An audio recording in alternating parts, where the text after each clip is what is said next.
Cette semaine, je disais à mon épouse que la réconciliation en Côte d'Ivoire me préoccupe beaucoup et que je voudrais traiter ce thème. Alors, qu'est-ce qu'elle me dit? Elle me répond que mais est-ce que les gens ne diront pas que tu fais la politique? C'est une bonne question parce que beaucoup se posent cette question.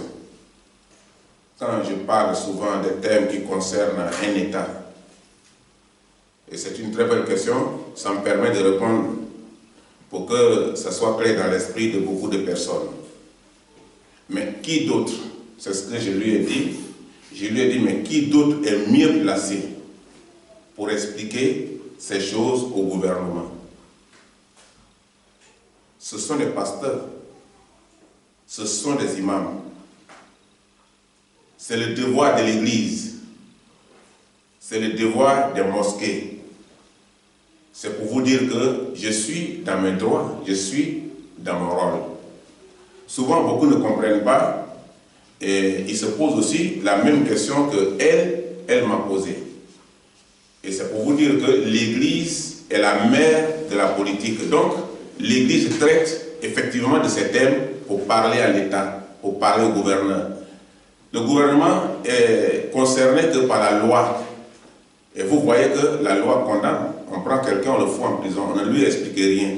Et dès qu'il sort de la prison, il est encore mieux formé et il fait encore plus pire. Or, quand l'évangile change la vie de quelqu'un, cette transformation donne à l'autorité de se décharger de certaines choses. C'est ce que l'évangile fait. Et ce matin, nous avons un thème très important à traiter. Ce thème que nous allons traiter ce matin ensemble est très important et sérieux. Ici,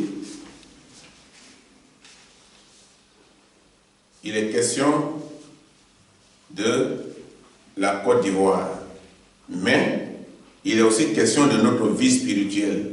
Nous avons traité ce thème qui concerne ce pays depuis une série d'études que nous terminons certainement aujourd'hui. Nous sommes aujourd'hui le 12e mois 2021. Et le thème de ce matin, c'est la réconciliation en Côte d'Ivoire est-elle possible? Mais nous allons aussi parler de la réconciliation avec Dieu, de l'homme avec Dieu. Nous allons parler de la réconciliation entre l'homme et l'homme, mais aussi la réconciliation entre l'homme et Dieu. Et ça, c'est notre responsabilité. Et grâce à la Bible, nous serons éclairés. Nous allons voir quelques exemples de la réconciliation dans la Bible qui vont nous permettre de comprendre mieux notre message. Parce que nous prenons comme base la Bible pour expliquer aux gens ce qu'ils doivent faire. Généralement, on utilise le mot réconciliation quand il y a un conflit, une mésentente. En un mot, quand il y a un problème. C'est là qu'on parle de réconciliation. Tu ne vas pas réconcilier quelqu'un à un autre quand il n'y a pas de problème. Tu rentres dans une famille normale et puis tu dis je viens vous réconcilier. Mais comment ils vont te voir? Ils diront peut-être que mentalement tu n'es pas bien. Donc on parle de réconciliation quand il y a un problème. La réconciliation a plusieurs aspects. On peut réconcilier deux anciens amis séparés par des bruits. Il y a un problème qui est rentré entre eux. Et ce problème a fait que ces deux personnes se sont séparées alors qu'ils étaient des amis de longue date. Et ça arrive souvent. Et on dit, ah, les deux personnes-là ont passé tout le temps, toute leur jeunesse ensemble. Il faut qu'on les réconcilie. Donc, ça peut être ça peut concerner deux amis, deux anciens amis séparés par des bruits. Un couple, l'homme et sa femme, en instance de séparation de corps, ou de divorce, leur permettant de reprendre la vie commune. Là aussi, on parle de réconciliation, on les réconcilie pour que leur accord qu'ils ont signé à la mairie ne soit pas détruit par l'ennemi. Parce qu'à la mairie, on dit on se marie pour le meilleur et pour le pire. C'est-à-dire qu'on est ensemble éternellement. Ce qu'on appelle dans le français de la rue, la mort nous sépare. Mais donc souvent, les gens se séparent, malgré qu'ils ont signé ces accords, parce qu'un problème est rentré, parce qu'il y a un conflit, parce qu'il y a des mésententes. Et alors, les gens se séparent.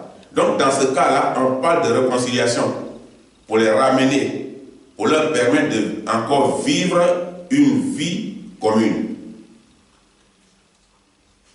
Un conflit entre deux groupes ethniques, on parle de réconciliation.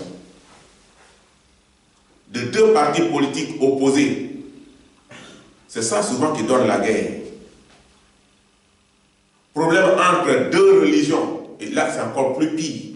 Quand dans un pays, il y a deux religions qui rentrent dans les problèmes, ils s'entretuent. Ou on parle de deux nations en guerre, et des autres pays voisins se réunissent pour parler de la réconciliation entre ces deux États en guerre. Ou alors la réconciliation avec Jésus-Christ. Jésus-Christ qui lui aussi réconcilie les hommes avec Dieu. Donc, si tu n'es pas réconcilié avec Christ, mais Christ ne peut pas te réconcilier avec Dieu. Pour que Christ te réconcilie avec Dieu, il faut d'abord que toi tu sois réconcilié avec Christ. Notre étude d'aujourd'hui va se reposer sur Joseph et ses frères, sur Jacob et son frère Esau. Réconciliation entre le fils perdu et son père. Réconciliation de l'homme avec Dieu. Et réconciliation entre les Ivoiriens d'origine et les Ivoiriens d'adoption ou d'autres Ivoiriens. Parce que quand je parle de d'autres Ivoiriens, c'est entre guillemets. Nous allons prendre notre Bible et nous allons prendre les chapitres que nous n'allons pas lire parce que c'est très long. Mais nous allons commenter. Genèse chapitre 42 au chapitre 45. C'est long. Et nous allons commencer par la vie de famille de Joseph. Dans Genèse chapitre 42 au chapitre 45, ça parle de la famille de Jacob. Donc nous allons parler de Joseph et ses frères. La vie de famille de Joseph. Joseph est passé par plusieurs épreuves. Et nous n'aimons pas les épreuves. Personne ne veut les épreuves. Même le mariage dont je parle tout de suite, le meilleur est pour le pire, personne ne veut vivre le pire. Mais on veut vivre le meilleur. Donc, de façon générale, personne ne veut des épreuves. Et Joseph est passé par les épreuves, par l'esclavage, l'injustice, donc la prison. Mais pour finir, il est devenu premier ministre d'Égypte. C'est Dieu qui élève quelqu'un. Souvent, quand on est dans les épreuves, on oublie Dieu. On ne prie même plus. On arrête de prier. On arrête de consulter Dieu. On arrête de parler avec Dieu. Or, les seuls moyens pour parler à Dieu, c'est par la prière. Mais quand on est dans une situation d'épreuve, on ne prie plus. On est épuisé et on ne parle plus au Seigneur. Donc, l'histoire est longue. Le jeune Joseph avait incité la reine de ses frères en parlant de ses rêves. Lesquels rêves qui disait qu'un jour ses frères se prosternera devant lui. Et le mot qui dit que ses frères se prosterneraient devant lui, ça a choqué la famille, ça a choqué ses aînés. Ça veut dire que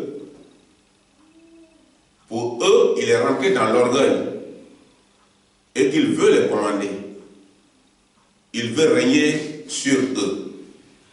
Voilà ce qu'il va engager un problème dans cette famille. Et nous allons parcourir ces chapitres ce matin et non pas les lire en entier. Nous allons les parcourir pour que nous restions dans le temps. Nous allons parler de la réconciliation. Mais d'abord, que doit-il se passer pour que deux personnes soient réconciliées? Parce que souvent on parle de réconciliation, mais la réconciliation, on ne la fait pas par hasard. On creuse le fond et on cherche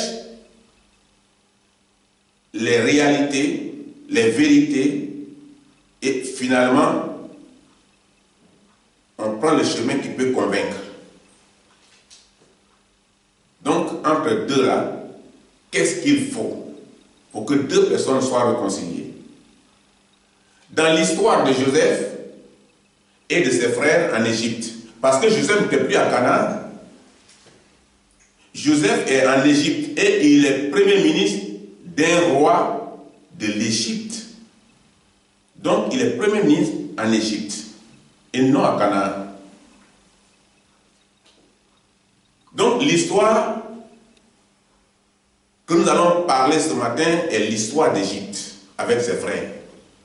Et nous pouvons trouver une réponse de cette question dans la Bible. L'histoire de Joseph avec ses frères. Et dans cette famille, il y avait un problème. Parce que s'il n'y avait pas de problème, on ne parle pas de réconciliation. Il y avait un problème. Cette famille était divisée. Et elle avait besoin d'un nouveau rapprochement de ses membres. Parce que quand les frères sont divisés, ils ne s'entendent plus. Quand les membres d'une famille se divisent, ils ne se parlent plus, ils ne se visitent plus, et l'amour est terminé. Et vous voyez que quand l'amour perd sa place, c'est la violence qui remplace. Et c'est ce qui se passe. C'est pourquoi il y a des frères qui tuent son frère. La sœur qui tue sa sœur. Les parents qui tuent leurs enfants ou les enfants qui tuent leurs parents. Simplement parce qu'un problème est rentré dans la famille. Et l'amour a été remplacé par la violence. L'objectif d'une réconciliation est de restaurer la relation.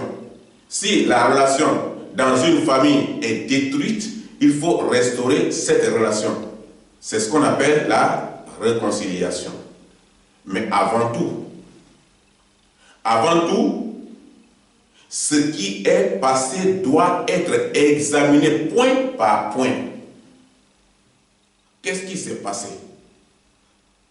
Quel était le problème? Qui a fait quoi? On pose ces questions avant tout. Avant d'exhorter les concernés à l'oubli, on ne se lève pas pour dire à quelqu'un oublie le problème, c'est fini. Vous êtes réconciliés. Tu n'as rien fait. On est réconcilié sur quelle base? Qui m'a dit quoi? Qui a fait quoi? Donc, avant d'exhorter, il faut d'abord fouiller à fond le problème. Il faut que les gens parlent de façon sincère pour éviter les problèmes. Donc, il faut examiner. Mais, en plus de cela, d'autres choses doivent se produire. D'autres choses doivent se produire. Premièrement, celui qui a été offensé doit pardonner. Ça, c'est la première des choses. Deuxièmement, celui qui a commis l'offense doit d'abord reconnaître le mal qu'il a fait et se repentir de ce mal. Les deux choses sont nécessaires pour une vraie réconciliation. Tant que ces deux choses ne marchent pas ensemble, il n'y a pas de réconciliation. Parce qu'on ne peut pas réconcilier les gens pour un plaisir de réconcilier. C'est un devoir important pour ramener des personnes séparées ensemble. Donc, celui qui a été offensé, c'est lui qui doit pardonner. C'est lui qui dit, je te pardonne. Tu m'as fait ça, je te pardonne. Ça, c'est la première partie. Mais la deuxième partie concerne celui qui a fait le mal à son prochain. Il a besoin de se repentir de ce mal qu'il a fait à l'autre. Et les deux choses doivent être connues avant de parler d'une vraie réconciliation. Sans lesquelles une réconciliation ne peut pas être sincère et possible. Parce que quand les deux situations ne sont pas connues, du côté de celui qui a offensé et du côté de celui qui a été offensé, on ne peut pas amener les gens à l'oubli. Il faut avoir les deux pour rendre juste et équitable la réconciliation. Dans Genèse 42, verset 24, la Bible dit que Joseph s'éloigna de ses frères pour pleurer.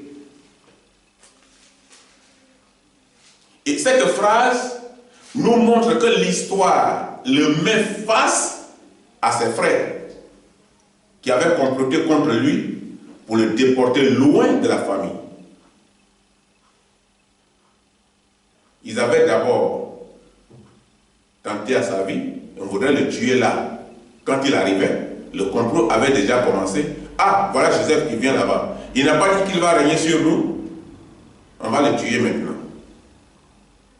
Quand on l'a vu de loin. Or, c'est l'amour des frères qui ont permis à Joseph d'aller leur rendre visite sur l'ordre de leur papa. Va voir tes frères. Qu'est-ce qui se passe là-bas? Ils vivent quelle situation? Ils sont en bonne santé? Ils pouvaient dire non, je ne vais pas, papa. Mais il sait que ce sont ses frères. Le lien fraternel était là. L'amour fraternel était là. Et Joseph est parti pour rendre visite à ses frères. Mais voilà que de là-bas, il n'est plus revenu. On dit, on n'a qu'à le tuer. Non, il ne faut pas le tuer. Bon, donc, on n'a qu'à le... Et jusqu'à ce que Joseph soit mis en prison. Là, avec eux d'abord, ses frères l'ont mis en prison. Et c'est de la prison qu'ils l'ont vendu à un marchand qui passait. Et cette phrase, le fait que Joseph s'éloigne pour pleurer, cette phrase-là nous montre que l'histoire le met face à ses frères qui avaient comploté contre lui pour le déporter loin de la famille. Mais de même, nous parlons de la Côte d'Ivoire dans la même situation. Souvenez-vous que le président Laurent Gbagbo a pleuré le jour de sa rencontre avec le président Alassane. Ce n'était pas parce qu'on a dit le nom de sa mère qui était décédée. C'est parce qu'il était là, il voyait autour de lui tous ceux qui ont comploté contre lui. Et qui l'ont aussi emmené loin de la famille pendant 10 ans.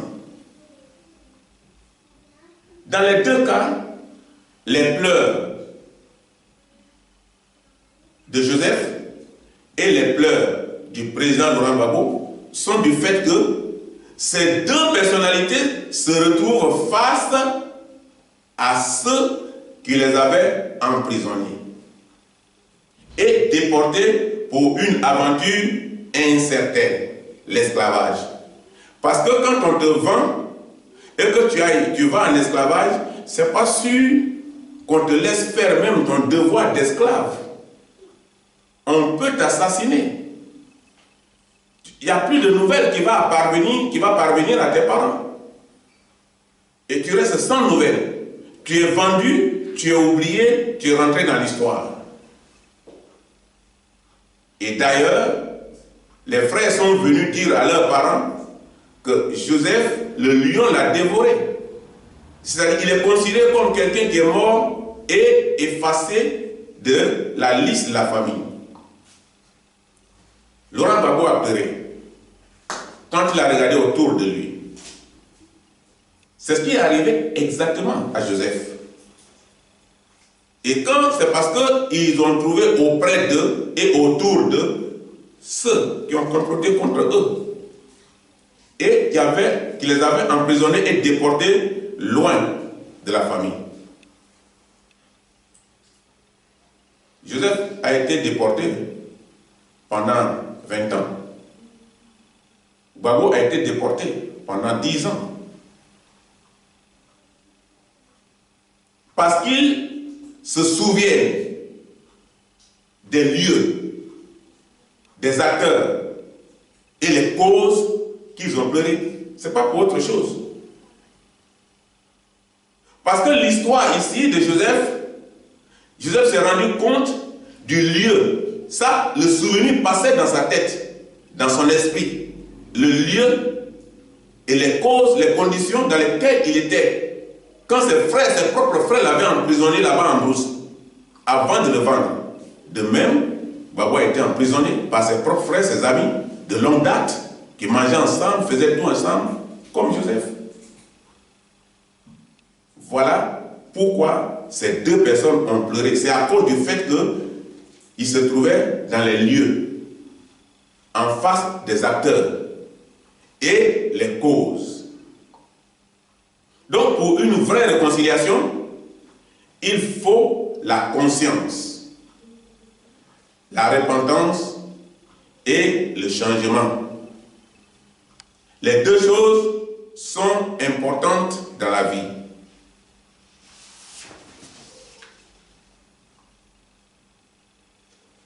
La première rencontre entre Joseph et ses frères, nous constatons que la conscience de ses frères s'ouvre. C'est le cas du président Bédié. Le président Bédié, pendant sa visite en Belgique, chez le président Gbagbo, c'est parce que sa conscience s'ouvre.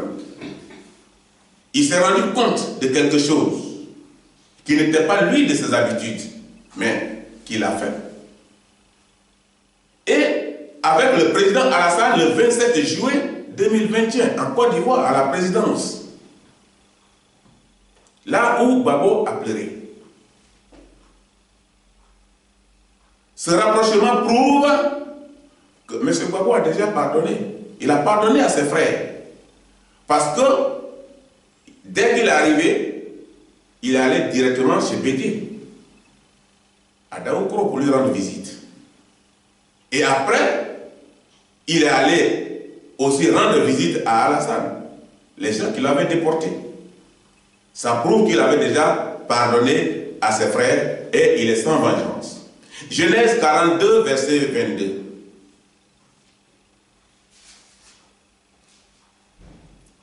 Ruben, prenant la parole, leur dit, ça c'est un des frères de Joseph. Je vous disais pas, ne commettez point un crime envers cet enfant, mais vous ne m'avez point écouté. Et voici, son sang est redemandé. Ici, là, il est en train de rappeler à ses frères l'histoire. Parce qu'en Égypte, Joseph les avait reconnus, Joseph les menaçait, mais pas menace de vengeance. C'est pour ne pas qu'ils soient reconnus. Parce qu'il a besoin de ses frères, il a besoin de savoir la vérité, il avait encore son plus petit frère de même mère qui n'avait pas vu. Il fallait faire tout ça, tout le jeu pour ne pas être reconnu.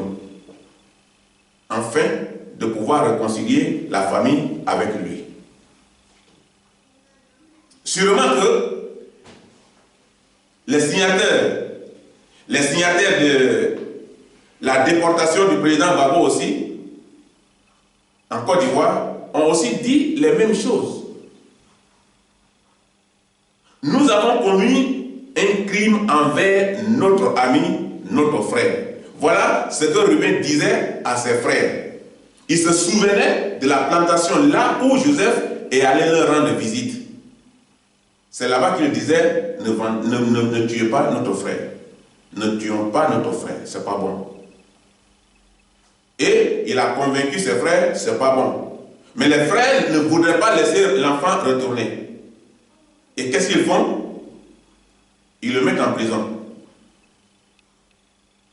Et maintenant, lorsque cet enfant-là s'est déplacé, les autres l'ont vendu rapidement à un marchand qui passait.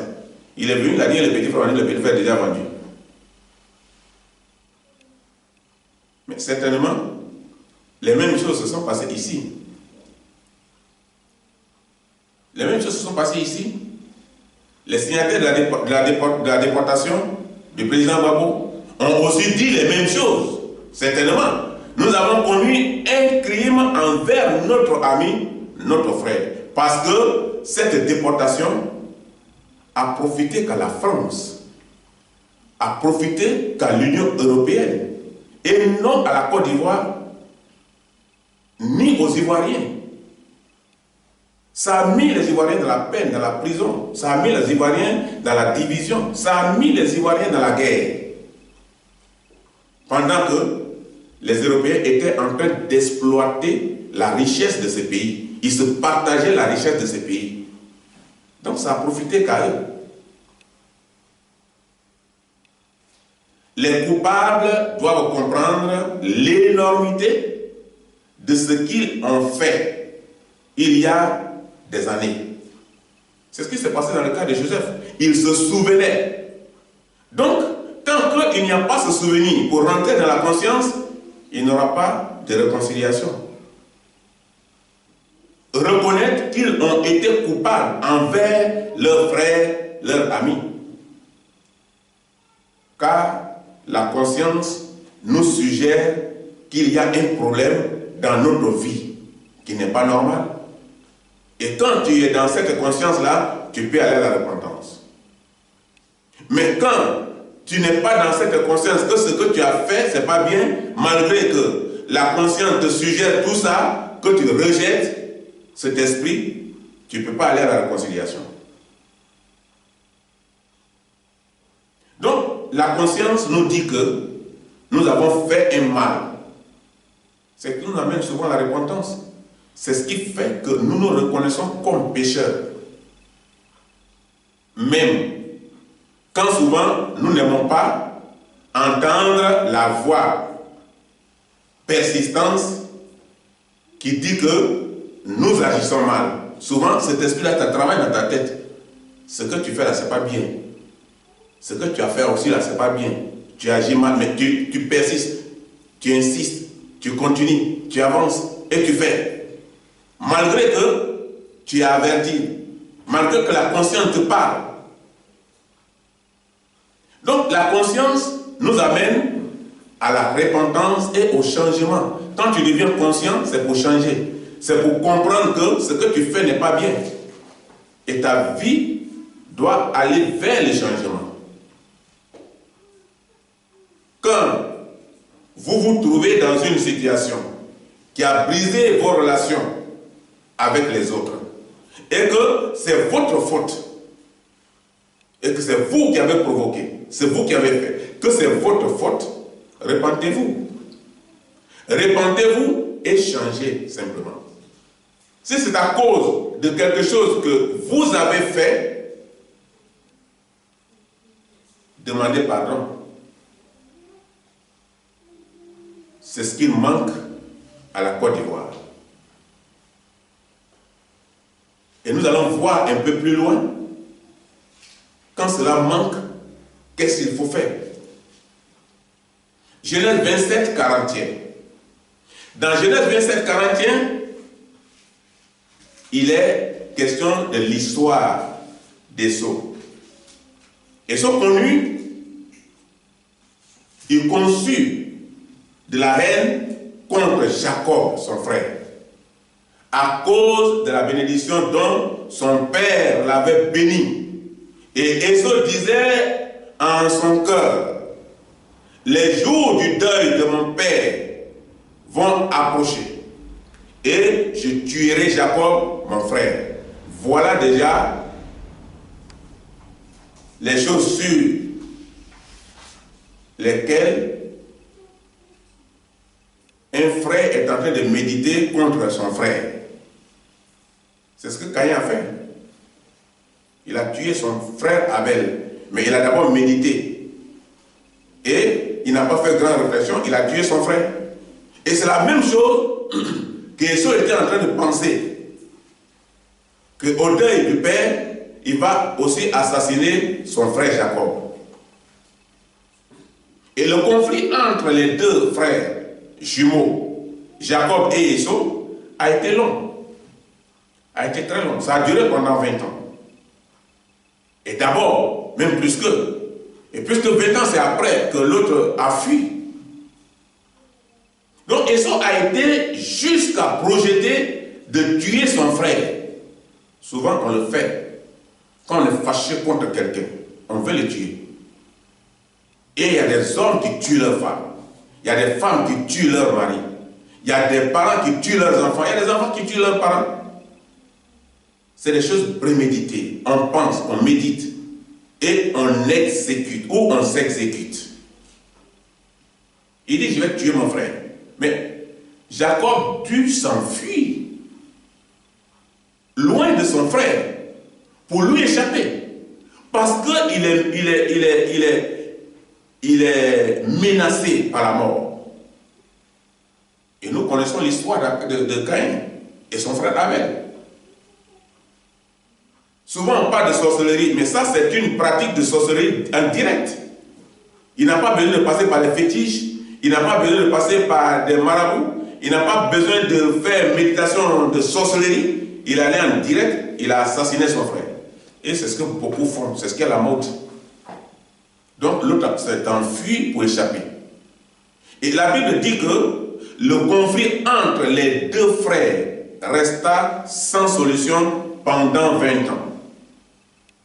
Et c'est difficile. Quand entre un frère et son frère, une sœur et sa sœur, membres d'une même famille, ils ne se parlent pas, c'est dangereux. Israël était de passage ici. Vous avez causé avec lui. Vous qui le connaissez. Qu'est-ce qu'il a dit? Mon frère, même père, même mère. On se voit dans la rue. Quand celui qui lève la tête, le premier il voit, il change de chemin. Il ne se parle pas. Il ne se parle pas. Depuis que le père est décédé, la famille ne se parle pas. Mais alors que quand on parle d'une famille, on parle des membres proches, des personnes qui sont unies derrière un seul prénom. Et ces personnes ne se parlent pas. Ça, c'est un exemple terre à terre qui a été connu dans cette église, qu'on a vu. L'enfant était de passage ici. Et donc, Esau et son frère, le conflit a duré pendant 20 ans. La Bible dit que le conflit entre les deux frères resta sans solution pendant 20 ans. Le conflit, donc les conflits de pouvoir, sont cause de grandes tensions. Le pouvoir. Les gens s'entretuent à cause du pouvoir. Jacob usurpe la bénédiction destinée à l'aîné, à son frère. Son frère devait être béni selon les règles de leur famille. Le père devait bénir l'aîné avant de mourir. Mais l'autre a usurpé. il a volé le titre de son frère pour venir se présenter à leur papa. Donc, c'est-à-dire qu'il lui vole son droit de régner. Il devait être béni pour régner sur la famille et pour régner sur d'autres personnes ou d'autres choses. Et la cause du conflit en Côte d'Ivoire est exactement la même. C'est que la France a volé le pouvoir à M. Gbagbo pour l'empêcher de régner. C'est lui qui devait régner. Il a gagné ses élections et on a envoyé l'armée pour bombarder sa résidence du 31 au 11. Pendant tout ce temps, la bombe descendait sur la maison. Heureusement que Dieu l'avait protégé sous le bunker en bas, lui et toute sa famille. Et le coin était entouré par 50 chars français. Personne ne peut s'échapper. Et 3 hélicoptères français de guerre en haut en train de bombarder cette même maison. Mais c'est des humains qui sont dedans. Ce ne sont pas des animaux.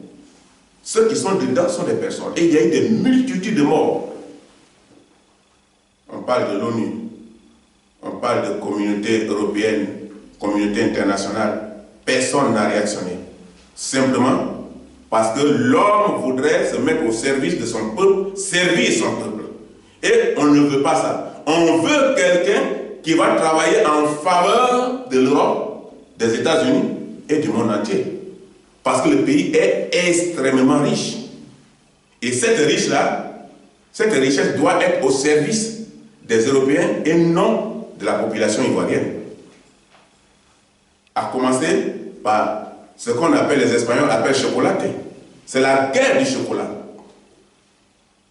C'est un pays premier producteur de cacao et tous les pays entiers ont besoin du chocolat. Sinon, vous n'allez pas manger des croissants. Voilà pourquoi chacun voudrait sa part. Et ça a été exactement comme ça, et la France, lui, a enlevé le pouvoir, lui volé le pouvoir, comme Jacob a volé le pouvoir pour empêcher son frère de régner. Mais quand leur père, Isaac, était sur le point de mourir, Jacob se déguise. Retenez le mot, se déguise. Pour ressembler à Esau. Et beaucoup se déguisent aujourd'hui. Et nous allons voir comment les gens se sont déguisés en Côte d'Ivoire pour arracher le pouvoir aux Ivoiriens, pour donner aux représentants des pays européens. Ils se déguisent pour ressembler à Esau. De même que la France et l'ONU se sont déguisés en porteurs de paix pour tromper le peuple ivoirien aveugle. Parce que ceux qui ont suivi sont aveugles. Ils ont d'abord aveuglé le peuple. Ils ont dit que ce monsieur-là, si on n'enlève pas, il n'est pas utile pour votre pays. Mais s'il n'est pas utile pour notre pays, c'est nous qui décidons. Mais là, ce n'est pas ça. Depuis quand vous avez vu dans le monde que c'est l'ONU qui annonce les résultats d'une élection dans un autre pays? Si ce n'est pas en Côte d'Ivoire que ça s'est fait en 2011. Depuis quand vous avez vu dans le monde que celui qui doit annoncer le résultat, il annonce sous les armes dans le camp de l'autre, de l'opposant, et non dans le camp du pouvoir. Il devait être indépendant. Mais c'est la France qui décide et qui considère la Côte d'Ivoire comme son village et qui doit décider de qui doit régner. Donc voilà, l'ONU et la France se sont mis là, déguisés en porteurs de paix pour tromper le peuple aveugle, le peuple ivoirien aveugle, comme Jacob trompe son père aveugle. Son père était aveugle. Il a fallu qu'il touche un peu par les mains pour voir. Or, son frère a pris le vêtement de l'autre. Et quand son papa touche, il dit, c'est celui-là. Ah, c'est bien, sois béni éternellement. Alors que celui qui est dans cette veste-là, c'est une autre corps, une autre personne, un autre corps. Voilà ce qui s'est passé. Ceux qui étaient dans l'ONU là n'étaient pas des représentants de l'ONU, comme ça se dit selon leur nom. C'était des hommes déguisés. Et on trouve bon nombre de situations conflictuelles dans la Bible. Comme exemple, conflit entre Caïn et Abel. Conflit entre Sarah et Agar. Conflit entre Joseph et ses frères. Conflit entre le fils perdu et son père. La réconciliation est possible en Côte d'Ivoire. Oui, c'est possible. Mais il ne faut pas croire qu'elle est facile. Aucune réconciliation dans le monde n'est facile. Elle demande des sacrifices avant de trouver un accord juste. C'est comme ça. Ça s'est passé en Rwanda. Et après la guerre, les gens se sont retrouvés. Ils ont invité presque tous les représentants du pays. Ils étaient présents. Et ensemble, ils ont trouvé des solutions pour travailler ensemble. Les mains dans les mains. Donc, ce n'est pas une chose facile. Il faut un sacrifice. Et il faut forcément ça. Avant de trouver un accord juste. Il y a un prix à payer. Il y a un prix à payer pour se réconcilier. Jésus-Christ a payé un prix, un grand prix, pour la réconciliation de l'humanité avec Dieu. Ça lui a coûté la mort. Il a donné sa propre vie pour que nous ayons la vie éternelle, que nous ayons l'opportunité d'être appelés enfants de Dieu. Dieu n'a pas pardonné simplement le péché après des excuses ou des regrets de l'humanité. On voit sur les antennes certains représentants qui disent « Ah, je pardonne. La guerre qui s'est passée en Côte d'Ivoire, là, vraiment, je pardonne. C'est fini. Vraiment, je pardonne. » Mais ça explique quoi? Ici, ce n'est pas ce qui s'est passé dans la Bible. Dieu n'a pas pardonné simplement le péché après les excuses et des regrets. Parce que l'homme a fait mal, il regrette et puis c'est fini. Non. La réconciliation, ce n'est pas ça. La réconciliation signifie beaucoup de choses. Un sacrifice. Jésus a donné sa vie pour que cela arrive. Mais la réconciliation aussi signifie restaurer le droit du prochain. Alors qu'en Côte d'Ivoire, dans ces jours-là, le droit du prochain n'est pas respecté. Les maisons sont détruites. Tu vas au travail, tu reviens, tu ne trouves pas ta maison. Tu trouves que la machine est passée là. Les caterpillars ont brisé toutes les maisons. Tes effets sont dedans, ta nourriture est dedans, ton habit est dedans. Et tu restes avec une seule tenue que tu as portée pour aller au travail. Tes enfants sont à l'école. Le temps de revenir le soir, la maison est cassée. Il y a une famille qu'on a laissée dans la maison pour casser la maison sur eux. Parce qu'on ne les avertit pas. Donc, le droit du prochain n'est pas respecté. Dans Nombre 1, verset 18. Nombre chapitre 1, verset 18. Et ils convoquèrent toute l'assemblée le premier jour du second mois. On les enregistra selon leur famille, selon les maisons de leur père, en comptant par tête les noms depuis l'âge de 20 ans et au-dessus. Voilà ce que la Bible dit dans Nombre chapitre 1, verset 18. C'est ce que la Bible dit. Quand le gouvernement détruit les maisons des familles,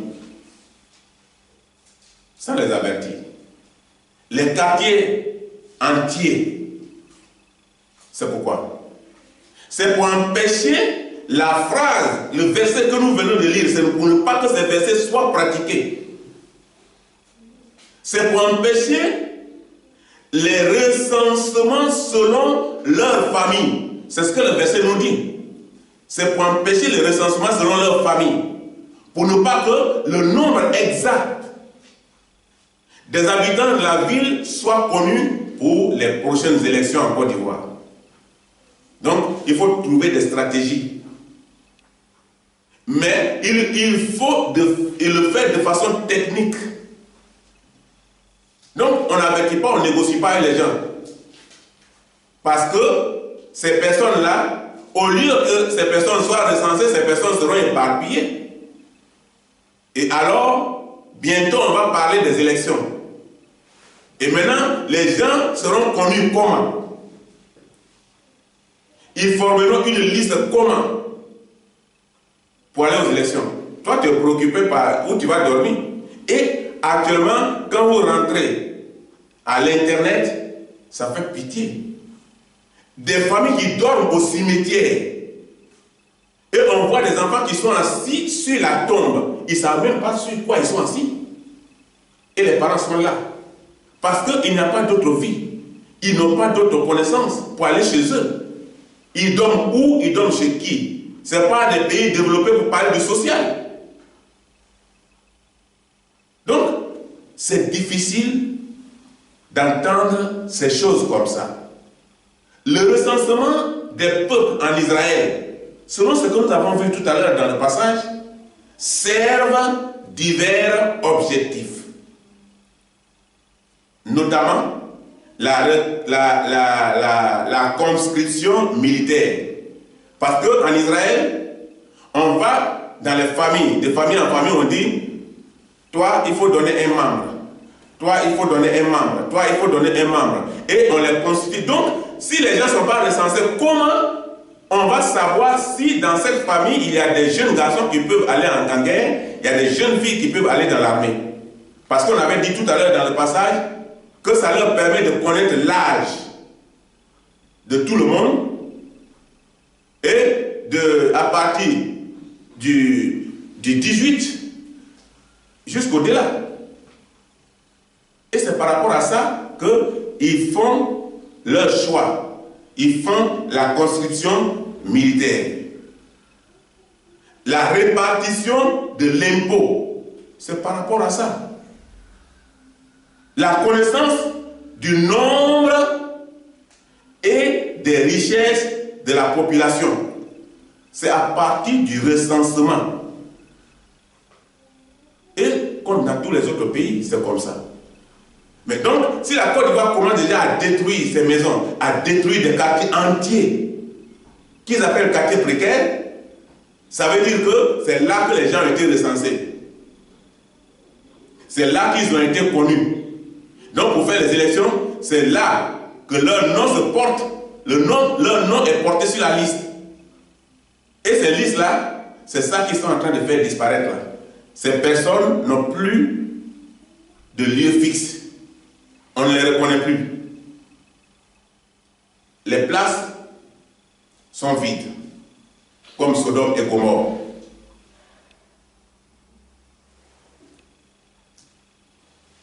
C'est la vraie cause de la destruction des maisons. Parce que les recensements sont surtout des outils d'aide à connaître le nombre d'habitants et d'autres caractéristiques comme l'âge. Donc on sait que ceux-là, si demain on ne les détruit pas, ils risquent d'aller soit dans un camp militaire, c'est-à-dire aller dans l'armée, ils risquent d'aller à la police, ils risquent de faire des études, ils risquent de faire... Donc on les détruit, sans exception.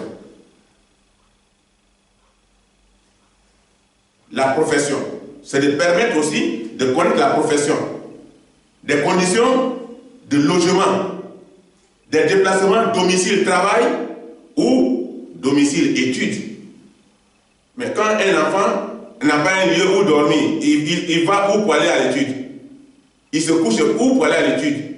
Il mange quoi pour aller aux études? Où pour aller dans son travail? une manière d'enlever le travail aux gens pour mettre la panique un peu dans la population.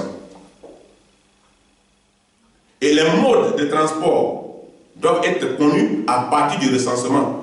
Là où c'est nécessaire, là où ce n'est pas nécessaire, il faut mettre encore plus, il faut mettre beaucoup d'engins, il faut permettre, c'est à partir du recensement.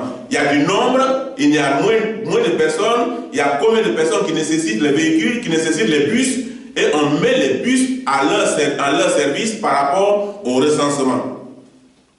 Donc, il y a ce qu'on appelle les modes de transport, ou le niveau de vie sociale. C'est par rapport à ça que l'État peut aider, que l'État peut subvenir aux besoins de la jeunesse pour les soutenir. Mais, hélas, les maisons sont devenues des places vides. Ces enfants, leur vie est hypothéquée. C'est pourquoi le gouvernement ivoirien casse les maisons pour disperser les gens qui seront remplacés par une liste des personnes étrangères pour les prochaines élections en Côte d'Ivoire. Il y a une liste qui est prête. Mais comment instaurer cette liste? La liste est là. Adjumani a dit qu'on n'a pas peur de recenser des étrangers. Ils ont déjà recensé des étrangers. Le gouvernement, le porte-parole de l'État l'a dit. Mais maintenant, comment instaurer cette liste-là pour qu'on parle des élections? Il faut détruire ces personnes-là. On ne les reconnaît plus. Ils ne peuvent plus être connus sur la liste de recensement. Donc, on fait remplacer ces personnes par une liste de personnes étrangères pour qu'ils aillent aux élections. Ceux-là, ils ne peuvent plus aller aux élections parce qu'ils ne sont plus connus. Ils sont considérés comme morts. Genèse 25, verset 23. Dans Genèse chapitre 25, verset 23, la Bible dit: et l'Éternel lui dit, deux nations sont dans ton ventre, et deux peuples se sépareront au sortir de tes entrailles. Un de ces peuples sera plus fort que l'autre, et le plus grand sera assujetti au plus petit.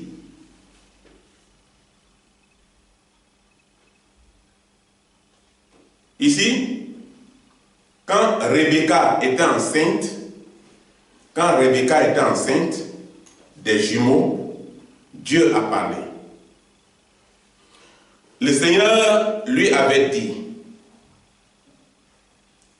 l'aîné servira le plus jeune. C'est ce qui est écrit à la fin. Le plus grand sera assujetti au plus petit. Ça veut dire que l'aîné servira le plus jeune.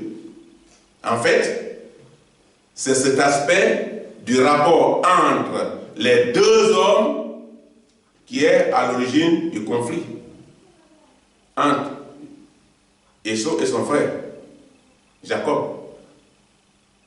Parce que normalement, c'est le plus jeune qui sert le plus grand. Mais ici, c'est sur l'ordre. Cette confusion était déjà là. Et comme cette confusion était déjà là, alors il fallait trouver une solution. Il y avait une confusion. Il fallait trouver une solution. L'aîné servira le plus jeune. Et ce conflit est commencé par là. Donc, c'est un problème de pouvoir. C'est un problème de pouvoir. Qui doit régner sur l'autre? L'aîné ne veut pas accepter. Il dit, si c'est ça, je vais tuer le plus jeune. Non, je vais tuer, oui, je vais le tuer, et puis c'est terminé. Là, on ne parle plus de qui va régner sur l'autre. Exactement comme Caïn l'a fait. Qui a tué son frère Abel. Et le problème est terminé. Le plus grand a tué le plus petit. Le problème est terminé. La bénédiction que Jacob a obtenue par son père, Isaac, par ruse signifie la supériorité de Jacob par rapport à Esau. Jacob ici devient supérieur à Esau. Il était fort techniquement.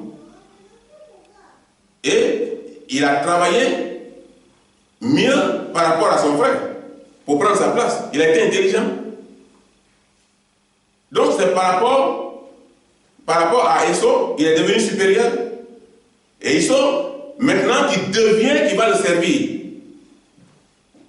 qui devient son serviteur. Et quand Jésus racontait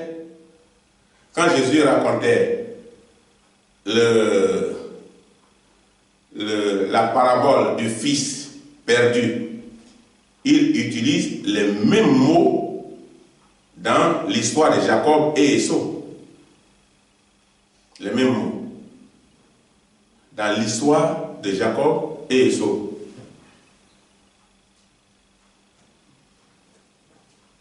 Alors, qu'est-ce qui s'est passé? Esau, voyant son frère venir, courait vers lui, et le père vers son fils. Qu'est-ce qui s'est passé ici? Esau, après les 20 ans de séparation, quand son frère, il a vu son frère venir, mais il est allé vers son frère en courant. Ce qui montre que il avait encore l'amour de son frère et que la séparation n'était pas la meilleure manière de résoudre le problème. Parce qu'il y avait le lien fraternel. Il y avait le lien fraternel. Donc il courait pour aller vers son frère. Et le père vers son fils. Ils étaient séparés pendant des années. Mais quand il a vu son fils venir, il courait et il allait vers son fils. Donc, en Côte d'Ivoire, ça a été le contraire. Babo a fait 10 ans en prison, loin de son pays. Mais le jour qu'il venait, c'était au contraire des chars militaires français qui détonnaient déjà des fusils en direction de l'aéroport à 1 heure de l'arrivée de l'avion. Il a fallu que Katina vienne pour dire mais il y a un danger. Il y a un danger. Il a fallu qu'il appelle au moins tous ces journalistes qui étaient là pour dire qu'il y a un danger. Ça n'a pas été le cas comme ici. Et c'était une bonne opportunité pour la réconciliation. Les mots ruse et supériorité que nous venons de lire tout à l'heure sont comparés à l'histoire de M. Alassane et M. Bédié. Le président Alassane et le président Bédié en Côte d'Ivoire. Le président Alassane, très expérimenté, a usé de son expérience et bien rusé a acheté la bénédiction de M. Bédié pour régner sur lui, comme Jacob a payé la bénédiction d'Esau pour régner sur lui. Parce que les résultats des élections de 2011 en Côte d'Ivoire plaçaient le président Bédié en 2e position. C'est le signe que Dieu voudrait le rétablir comme président de la Côte d'Ivoire parce qu'il a été victime d'un coup d'État. Et comme il a été victime d'un coup d'État, Dieu voudrait le rétablir. Et pendant ces élections, Dieu l'a placé en 2e position. Après, M. Babo et M. Alassane en 3e position. Mais la ruse de M. Alassane montre sa supériorité par rapport à M. Bédié, qui lui a vendu cette deuxième place et devient son serviteur. Selon le plan de Dieu, le président Bédié, en deuxième place, était déjà président de la République. Parce que, avec ou sans M. Alassane, et les autres partis qui devaient se joindre à lui, il devenait président de la République, selon le plan de Dieu. Mais il a vendu cette place pour servir Alassane. Et il voulait reconquérir. En 2020, c'est trop tard. Dieu est fâché. Dieu est fâché. Au moment où Dieu t'a établi et tu as été victime d'un coup d'État, Dieu veut te rétablir, tu as rejeté la voie de Dieu et le plan de Dieu pour être au service de celui qui est venu après toi, qui devait être ton subordonné. Dieu est fâché. La réconciliation nécessite la participation de tous les acteurs qui sont les causes de la guerre en Côte d'Ivoire. Tous les acteurs, à commencer par les 3 premiers, les 4. Bédié, Alassane, Gbagbo et Soro Guillaume. Et à part cela, d'autres doivent se joindre à eux, tous les acteurs, qui sont les causes de la guerre, en associant les chefs religieux, les chefs coutumiers, les partis civils, les témoins des victimes et le peuple lui-même. Sans ça, il n'y a pas de réconciliation. Donc, dans le cas de Côte d'Ivoire, on va se réconcilier avec qui? C'est ça la grosse question. Ceux avec qui on veut se réconcilier, est-ce qu'ils sont prêts? Est-ce qu'ils sont prêts à entendre la vérité? Deuxième question. Et là, je vous laisse le temps de répondre. La réponse, c'est vous. Et répondez-vous vous-même. Quand vous allez avec ces 2 questions, analysez-les et répondez vous-même. Pour qu'il y ait réconciliation, il doit y avoir reconnaissance des violences. Parce qu'il y a eu la guerre. Il y a eu des familles disparues. Il y a eu des assassinats. Il y a eu des meurtres. Donc, il faut reconnaissance des violences. J'ai toujours donné un exemple sur Djokwe. Parce que j'ai été visiter ma mère là-bas. Et les gens ont pleuré devant moi. Comment ils sautaient les cadavres pour aller à leurs occupations. Il n'y avait pas d'autre solution. Parce que la mairie ne fonctionnait plus. Il y a des pourritures partout. C'est des humains. Où 800 personnes ont été assassinées un même jour. Dans les 800 personnes, d'autres familles qui n'avaient pas de personnes à l'étranger sont parties pour toujours. Deuxième partie, pour terminer. Si les identités des présumés agresseurs doivent rester secrets, parce que les gens ne veulent pas que les choses restent secrètes. On dit, c'est fini, on a pardonné, alors on laisse ça comme ça est derrière nous, laissons tomber. Mais je vous dis, si les identités des présumés agresseurs doivent rester secrets et cachés, dans ce cas-là, on ne peut se demander quelle vérité ressortira de cette réconciliation. Ça sera en vain. La réconciliation vise à reconnaître les injustices du passé pour repartir sur de nouvelles bases. Si les injustices du passé ne sont pas reconnues, il n'y a pas de nouvelles bases.